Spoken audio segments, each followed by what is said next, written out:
एक मोठी बातमी राजकीय वर्तुळातून सध्या समोर येते। शरद पवारांची आज सायंकाळी पत्रकार परिषद होणार आहे। त्यामुळे आज मोठी बातमी सध्या समोर येते। शरद पवारांची पत्रकार परिषद दुपारी 12:30 वाजता शरद पवार पत्रकार परिषदेत संवाद साधणार आहेत। संध्याकाळी तटकरेंची देखील पत्रकार परिषद होणार आहे। त्यामुळे शरद पवार या पत्रकार परिषदेत नेमकं काय बोलणार याकडे आता संपूर्ण राज्याचं लक्ष लागलंय। इंडिया आघाडी आणि महाविकास आघाडीबद्दल काही वक्तव्य करणार का याकडे आता सगळ्या राज्याचंच लक्ष लागलंय।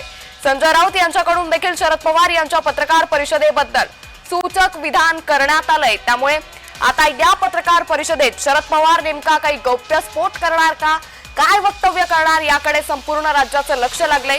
मोठी बातमी राजकीय वर्तुळातून सध्या समोर येते। शरद पवारांची आज दुपारी 12:30 वाजता पत्रकार परिषद होणार आहे। त्याचबरोबर सायंकाळी सुनील तटकरे देखील पत्रकार परिषद घेणार आहेत। त्यामुळे राष्ट्रवादी असेल, शरद पवार गट असेल, या दोन्ही पक्षांच्या पत्रकार परिषदेकडे आता राज्याचं लक्ष लागलंय। महानगरपालिका निवडणुका जवळ येऊ लागल्यात आणि याच पार्श्वभूमीवर आता राजकीय समीकरण बदलायला सुरुवात झाली आहे। यातच ही मोठी अपडेट। या संदर्भात अधिक माहिती देते आमचे प्रतिनिधी शुभम उमाळे। शुभम, शरद पवारांची पत्रकार परिषद दुपारी 12:30 वाजता आणि त्यानंतर सुनील तटकरेंची पत्रकार परिषद, नेमकी काय अपडेट? अंकिता, बघू शकतो दुपारी 12:30 वाजता वायदी चव्हाण सेंटर मुंबई या ठिकाणी जी आहे शरद पवार यांनी पत्रकार परिषद जी आहे ती बोलवलेली आहे।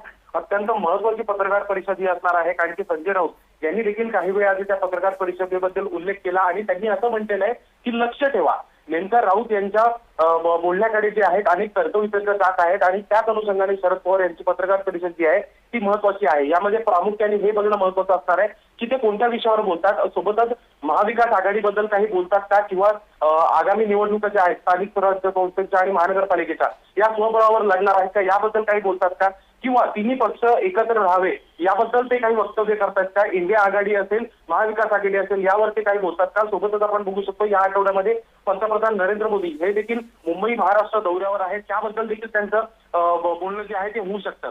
नेमकं काय असणार आहे त्यांचा विषय याकडे संपूर्ण महाराष्ट्राचं लक्ष आहे। आणि त्याच नंतर लगेच राष्ट्रवादी काँग्रेस पार्टी अजित पवार गट यांची जी आहे संध्याकाळी 6 वाजता जी आहे सुनील तटकरे हे देखील पत्रकार परिषद घेत आहेत। तर या दोन्ही पत्रकार परिषदेमध्ये मधलं जमका बघायला गेलं तर आधी शरद पवार हे बोलणार आहेत आणि नंतर सुनील तटकरे।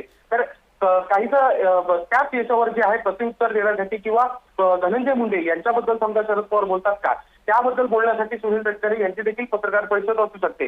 मात्र या सगळ्या गोष्टींकडे जे आहे संपूर्ण महाराष्ट्राचं राज्याचं लक्ष लागून आहे। आता सर्वात मोठा जो आहे दिवस असणार आहे राजकारणातल्यासाठी राष्ट्रवादी काँग्रेस पक्ष या दोन्ही पक्षांसाठी। अंकिता, नक्कीच, त्यामुळे या दोन्ही पक्षांच्या या पत्रकार परिषदेकडे आता संपूर्ण राज्याचं लक्ष लागलंय।